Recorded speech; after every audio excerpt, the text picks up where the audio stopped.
Olá, a entrevista do Cidadania de hoje vamos falar de coisa boa, educação. E para ficar melhor ainda, vamos falar de educação que dá certo. São 5 casos de cidades brasileiras que apresentam ótimos resultados no ensino básico e fundamental da educação pública. Para falar sobre isso, eu recebo agora Ivan Gontijo, coordenador de políticas educacionais da Organização da Sociedade Civil Todos pela Educação. Ivan, muito bem-vindo ao programa Cidadania, obrigado por aceitar o nosso convite. Um prazer falar com você, Marcelo, com a TV Senado, sobre esse tema tão importante que é a educação e ainda mais a gente conseguir disseminar um pouquinho dessas experiências que dão certo pelo Brasil. As experiências que foram destacadas, que estão no site do Todos pela Educação, ela tem 3 cidades do Nordeste, além de Londrina, no Paraná, e São Paulo, a capital do estado de São Paulo. As cidades do Nordeste são Coruripe, em Alagoas, Sobral, no Ceará, e Teresina, no Piauí. No caso dessas 3 cidades do Nordeste, os destaques foram para o ensino fundamental, nos anos iniciais do ensino fundamental e nos anos finais do ensino fundamental.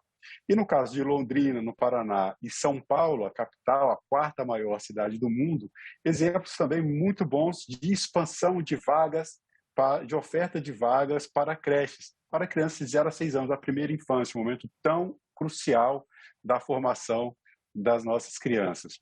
Eu vou começar falando sobre os exemplos do ensino fundamental. Queria primeiro que você desse para a gente um panorama dos pontos em comum que levaram vocês a destacarem essas 3 cidades nordestinas como exemplos e referência para as políticas públicas em educação pública. Perfeito, Marcelo. Esse projeto do Todos pela Educação, né, essa iniciativa chamada Educação que dá certo, ela tem 2 principais objetivos, né? Então, um primeiro é a gente sair desse discurso que a educação no Brasil é terra arrasada, que todo lugar a educação é ruim, que os professores não querem trabalhar, que a gente sabe que é um discurso que muitas vezes está no senso comum, para mostrar que tem muita gente boa fazendo acontecer, valorizar os profissionais, que o Brasil tem muito que aprender com o Brasil. E uma segunda coisa é também a gente entender que as nossas referências não precisam ser só lá fora. Lógico que tem muita coisa legal na Finlândia, em Singapura, em diversos outros países, mas também tem muita coisa legal acontecendo aqui do nosso lado. Então, por exemplo, em Sobral, em Teresina, em Coruripe, que são cidades que enfrentam dificuldades socioeconômicas, né? Então, Teresina, por exemplo, é a capital mais pobre do Brasil e a que tem o melhor resultado em educação. Coruripe também é uma cidade com muitas dificuldades, Sobral. Então, mesmo em regiões que são muito pobres, é possível também fazer uma educação de qualidade. E aí a gente vai contra um outro senso comum que muitas vezes existe. Os alunos pobres não aprendem. Os alunos pobres não aprendem. Mentira, os alunos pobres podem aprender muito e essas experiências estão aí para mostrar isso, né? Eu destacaria 3 pontos em comum entre elas.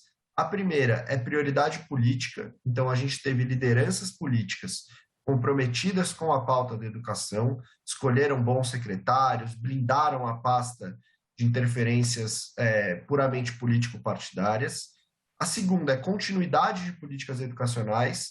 Então, nesses 3 lugares, não é que uma política começou, 2 anos depois parou, aí entrou um outro governo, começou uma outra política com outro nome.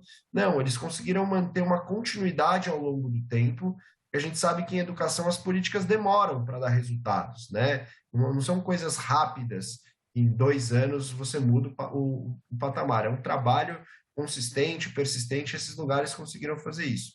E um terceiro ponto que eu destacaria nesses 3 casos é o engajamento de todos. Porque para a educação dar certo, a gente precisa estar todo mundo remando no mesmo barco. Não adianta a secretaria falar uma coisa, os diretores pedirem uma coisa para os professores, os professores fazerem outra.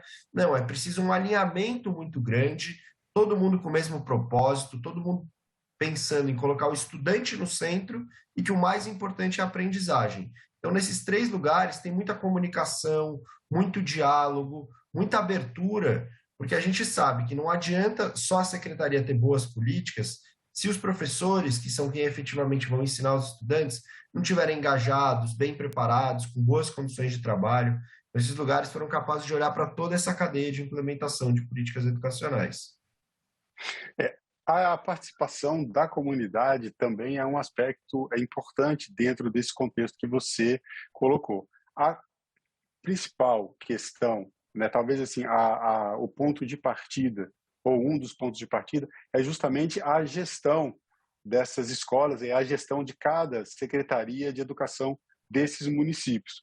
E daí tem alguns aspectos que eu quero destacar. Além dessa participação da sociedade, por exemplo, no caso de Teresina, a participação da sociedade na escolha dos diretores, né? E dentro dessa escolha dos diretores, os critérios técnicos para que as pessoas ocupem esses cargos de gestão que vão justamente monitorar e fazer esse acompanhamento. Eu até reforço essa questão que você colocou também da continuidade, porque analisando aqui o projeto, vendo as informações, vendo tudo que vocês publicaram no site, aliás, eu convido as pessoas que estão assistindo o nosso programa a visitarem também o site do Todos pela Educação, porque além desse projeto tem muita coisa interessante para se ver lá. Mas essa parte da gestão da educação, eu gostaria que você falasse um pouco mais especificamente sobre isso, a importância dessa escolha com critérios técnicos, de pessoas que, para chegarem aos cargos de gestão das secretarias de educação, já passaram por sala de aula e, voltando aqui, nunca é demais, a valorização do magistério. Perfeito. A educação, Marcelo, ela é formada por basicamente 3 pilares, né? Então, você tem a escola, as famílias e os estudantes. E o principal ator ali dentro da comunidade escolar que consegue fazer essa roda girar, que essa engrenagem seja bem azeitadinha, que todo mundo esteja na mesma página, é o diretor. Que o diretor é aquele que lidera o conjunto de professores, é aquele que muitas vezes está em contato próximo com as famílias dos estudantes. Então, é a grande liderança da escola, né?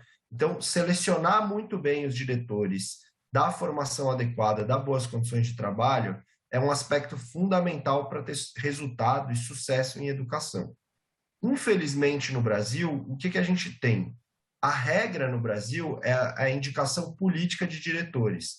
Quando eu digo a regra, não é porque está escrito em lei, a regra é porque hoje, quando a gente olha, por exemplo, no total de diretores, mais de 50% são indicados através de critérios políticos. Então, uma indicação da Secretaria de Educação, ou em municípios menores, às vezes uma indicação do prefeito, não é uma indicação que leva em conta critérios técnicos, ou seja, a qualificação desse profissional para o cargo, os cursos que ele fez, as habilidades prévias, e isso é muito preocupante.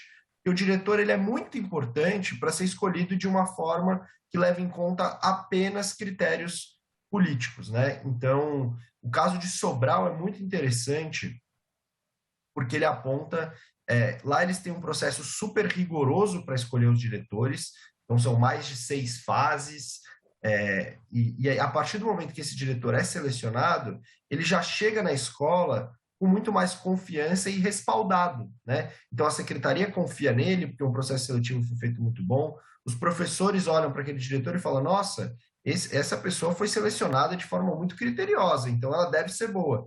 Diferente quando, muitas vezes, um diretor chega na escola indicado por um vereador, por exemplo, aí nem os próprios professores dão credibilidade para o diretor. E aí como é que fica o trabalho ali dessa liderança tão importante?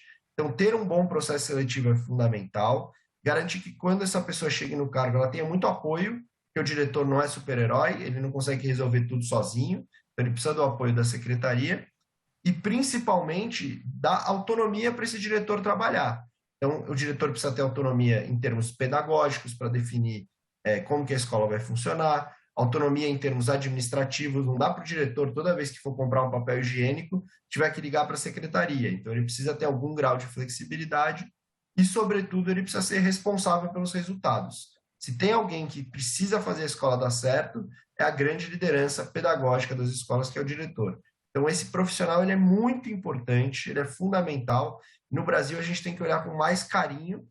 O que dialoga bastante com o programa é que agora, na aprovação do novo Fundeb, né, que foi uma super conquista do Congresso Nacional, tanto dos deputados quanto dos senadores, um dos critérios para os municípios receberem mais dinheiro é que eles coloquem critérios técnicos para selecionar os diretores. Então, foi uma medida super importante agora da regulamentação do Fundeb, um passo fundamental que o Congresso Nacional deu para a gente mudar esse cenário de ser só indicação política de diretores a regra no país. Dentro dessas avaliações, né, para que as escolas tenham uma boa avaliação, inclusive isso é um dos pontos que também aparecem no projeto, nas matérias, em todos os aspectos que são descritos dentro do site do Estudo pela Educação, tem um indicador. Eu acho importante a gente falar sobre isso. É o IDEB, né? O Índice de Desenvolvimento da Educação Básica. Eu queria que você explicasse para a gente o que é o IDEB, como ele funciona e como ele serve para essa avaliação, como um critério para poder se dizer essa escola está indo bem ou essa escola não está indo tão bem assim. Perfeito. O IDEB, ele é um indicador que sintetiza a qualidade educacional de um jeito muito simples. Então, ele tem uma escala de 0 a 10, como se fosse uma prova mesmo, tradicional no Brasil, de 0 a 10. E aí, cada escola, cada rede e o Brasil, consequentemente, tem uma nota, né? Então, a gente sabe qual que é o IDEB do Brasil como um todo no ensino médio. E eu também sei qual que é o IDEB de uma escola especificamente. Então, é um indicador que tem várias escalas, né? E ele é formado por duas principais dimensões. Uma dimensão são as notas que os estudantes tiram no SAEB, que é uma prova que é aplicada cada 2 anos nas escolas. E a outra dimensão é quantos alunos são aprovados no ciclo. Então, por exemplo, de cada 100 alunos, quantos foram aprovados? Se foram 90, o indicador é 0,9. Então, você pega a nota, vamos supor aqui, fazendo uma continha de padaria. Se uma escola tem uma turma, a nota dos estudantes foi 7 nessa prova, no SAEB. De cada 100 estudantes, 90 foram aprovados. Então, é 0,9. Você multiplica 7 vezes 0,9 e dá 6,3. Então, o IDEB dessa escola seria 6,3. É um indicador que leva em conta essas duas dimensões e ele é super importante porque ele é um indicador muito simples e que facilita o monitoramento público. Então, para a gente entender se a educação brasileira está avançando, onde que estão os principais desafios. Ele também é muito importante para as escolas, porque as escolas conseguem entender. Nossa, tem uma escola ali do meu bairro, tem um IDEB muito melhor que o meu. O que será que eles estão fazendo lá de diferente? O que eu posso ir lá aprender? Então, ele cria esse senso de cooperação também. E, por fim, ele é um indicador importante para as famílias também, né? Porque os pais, por exemplo, deveriam ir na escola e cobrar. Essa escola caiu no resultado do IDEB. O que aconteceu? Então, ele é um indicador que tem uma série de usos, ele é muito importante. É um caso de sucesso da educação brasileira também. São poucos sistemas de ensino do tamanho do Brasil, né? O Brasil é um país continental que tem um indicador tão bacana para a gente acompanhar a qualidade. E também a educação tem muito indicador, né? A gente, por exemplo, quando a gente vai num hospital, a gente não sabe a nota daquele hospital de 0 a 10, né? Quando a gente vai numa delegacia, a gente não sabe isso. Então, ele ajuda também muito a monitorar e aumentar a qualidade do serviço público educacional. É bem importante, dentro de tudo isso que você falou, que as famílias participem. E essa é a forma de cobrança mesmo. Por que a escola do meu filho está com o IDEB ruim? Por que o IDEB caiu de um ano para o outro? Essa participação é fundamental. A família faz parte. Aliás, talvez é o ponto central de toda a educação seja justamente o investimento da própria família, o quanto a família valoriza a educação dos seus filhos. Um outro aspecto que eu gostaria de tratar aqui é o problema da evasão escolar. Tem um exemplo de Coruripe, Alagoas, que é bem interessante, é um município grande no sul do estado de Alagoas, e o problema da evasão escolar foi bastante bem solucionado, e aí tem um aspecto que é interessante, que houve um processo chamado de nucleação, em que se reduziu o número de escolas para aumentar a participação dos alunos. Como é que isso aconteceu? Perfeito. Esse é um processo que aconteceu em muitas cidades brasileiras, inclusive em Sobral, que é um outro caso, ali a partir da Constituição de 88 e entre os anos 90 e 2000. Qual que era o problema? Municípios que têm zonas rurais muito grandes, como é o caso de Coruripe, de muitos municípios brasileiros, como é que eles funcionavam? Eles tinham uma escolinha pequena e como não tinha muita gente naquele povoado, você fazia as chamadas turmas multisseriadas, que era você colocava em uma turma um professor e aluno de 5, 6, 7, 10 anos, porque era o que era o suficiente para formar uma turma ali. Se você fosse formar só alunos, por exemplo, de 5 anos, ia ter 2, 3 alunos, não formava a turma. Então, eram escolas, muitas vezes, com condições muito precárias de infraestrutura, muitas vezes não tinha nem diretor, era só o professor ali da comunidade. A evasão escolar era muito maior, porque era uma escola que não tinha, muitas vezes, um projeto pedagógico atrativo, né? Era uma escola muito mais, com muitas dificuldades. E aí, o que Coruripe fez? Coruripe falou assim, olha, a gente vai precisar fazer um processo de nucleação, que significa, eu vou fechar essas escolas muito pequenininhas e eu vou construir escolas maiores e um pouco mais centrais. Então, em vez de eu ter 10 escolas em povoados espalhados, eu vou construir uma escola ali numa região que seja viável e acessível para esses 10 povoados. E aí é uma escola maior, com mais infraestrutura, eu acabo com isso de salas muito seriadas. Só que para isso, o que você precisa fazer? Você precisa investir muito em transporte público, né? No transporte escolar, que ele é fundamental para uma educação de qualidade. Porque como é que eu vou tirar um estudante da zona rural e falar para ele, você vai andar 1h30 para chegar na sua escola? Não vai. Aí sim que ele vai evadir com certeza do sistema educacional. Então, investir em transporte de qualidade foi o que Coruripe fez. Eu tive a oportunidade de visitar o município, então, uma das maiores frotas de ônibus que eu já vi no município de pequeno porte, aqueles ônibus estilo de filmes americanos, sabe? Que fazem o trajeto dos estudantes. Então, foi um processo super importante. Lógico que não é fácil, né? É um processo que precisa ser muito divulgado, porque você chegar no município e falar, olha pai, olha mãe, eu vou fechar essa escolinha aqui do lado da sua casa, seu filho vai pegar um ônibus de meia hora para ir para uma outra escola e voltar sozinho. Então, é um processo que tem que ser dialogado, mas que é muito importante para melhorar a qualidade da educação, diminuir os índices de abandono e de evasão e, sobretudo, aumentar a aprendizagem, porque são escolas com mais estrutura.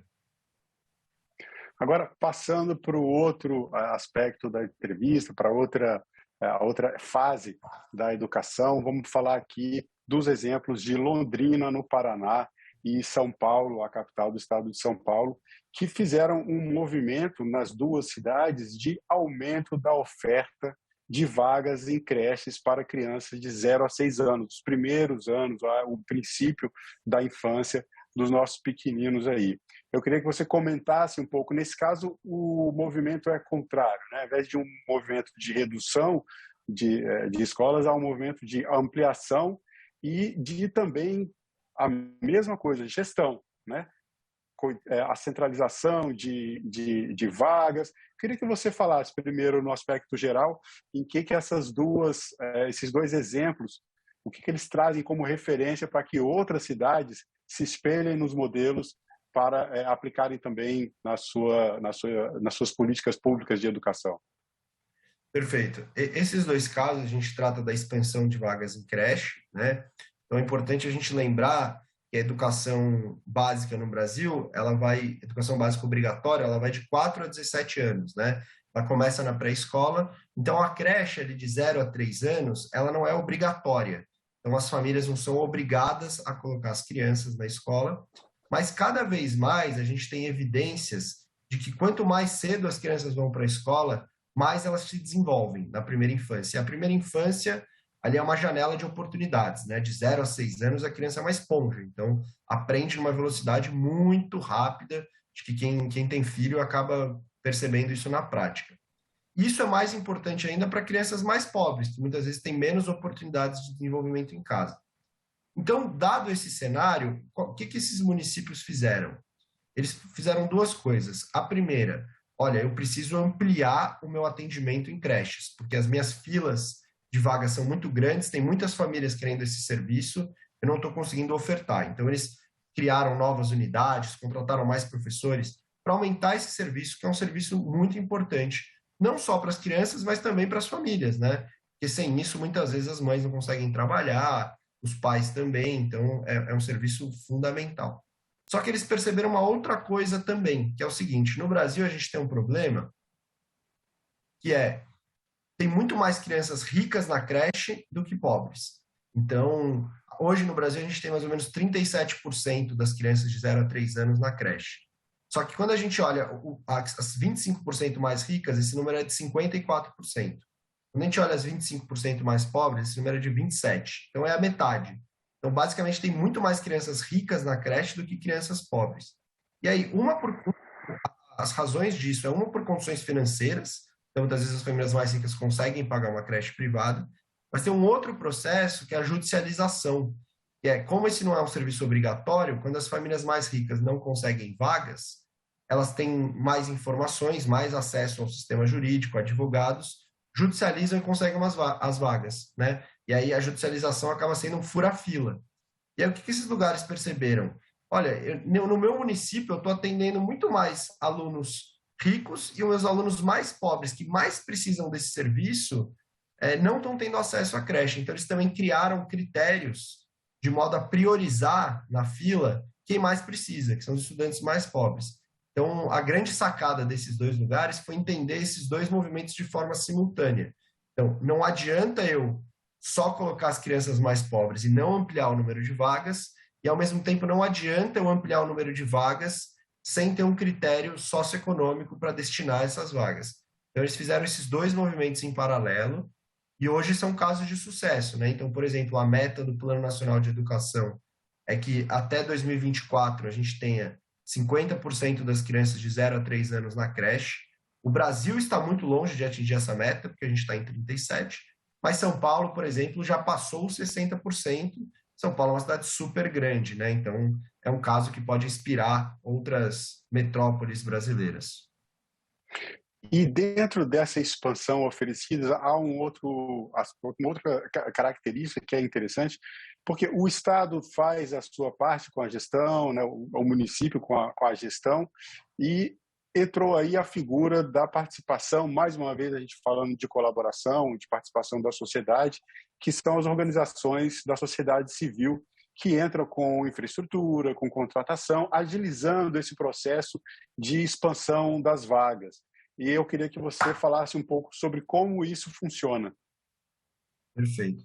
Essa estratégia de parcerias, né, em alguns lugares se chamam de convênios com organizações da sociedade civil, é uma estratégia que é muito importante, principalmente para essa etapa. E, por exemplo, para as outras etapas, que você não tem tanto problema de acesso, ensino fundamental, ensino médio, não faz tanto sentido pensar nessas parcerias, porque a gente já tem as escolas construídas, né?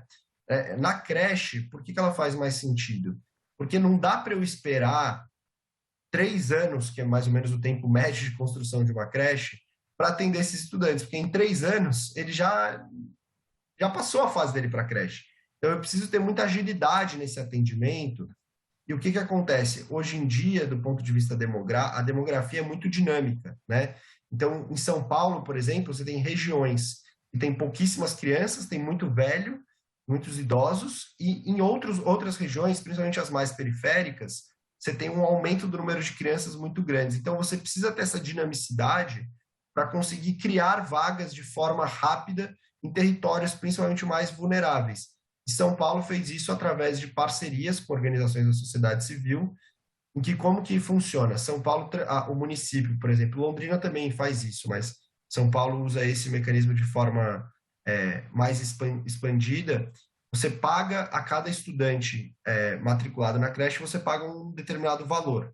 E aí a organização social faz a gestão, né? Contrata os professores, mantém o espaço físico da escola organizado, faz a merenda dos estudantes, né? Então, gere aquele equipamento com recursos públicos e os estudantes não pagam, né? Então, isso é importante.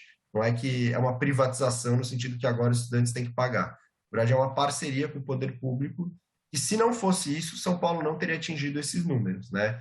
Lógico que tem alguns desafios ainda de controle de qualidade, né? Então, a gente pode avançar muito nisso ainda, mas foi muito importante essa estratégia para expandir as oportunidades e garantir que essas crianças que não teriam acesso à creche tivessem acesso a esse serviço.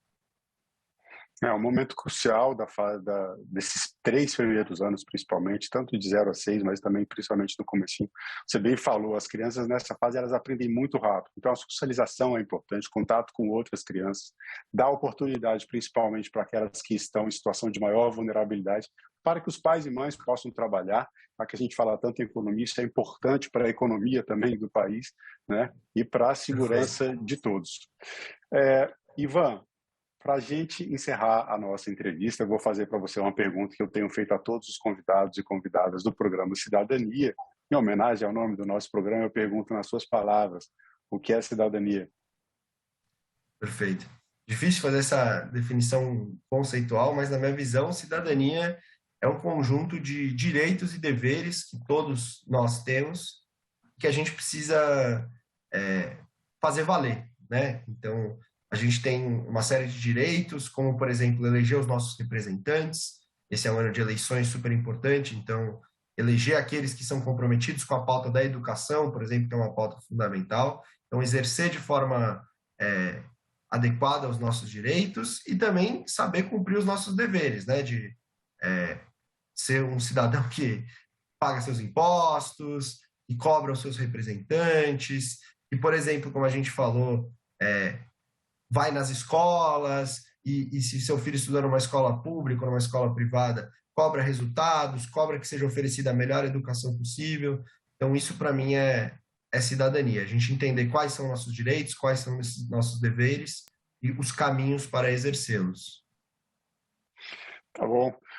Ivan, mais uma vez eu agradeço a sua presença no nosso programa. Convido as pessoas que assistem às entrevistas da TV Senado a participarem, também expressarem o que pensam sobre o que é cidadania nas nossas redes sociais, nos comentários das nossas entrevistas no canal do YouTube da TV Senado, e cada um mostrando o que é para vocês cidadania. Muito obrigado, Ivan, pela participação. Perfeito, Marcelo. Foi um prazer conversar com você. E eu agradeço também a você que ficou até o final da nossa entrevista. Acompanhe toda a programação da TV Senado no YouTube, inscreva-se em nosso canal. São mais de 1 milhão de inscritos que acompanham toda a produção do Legislativo direto da fonte. Na TV Senado, democracia é todo dia. Obrigado e até o próximo programa.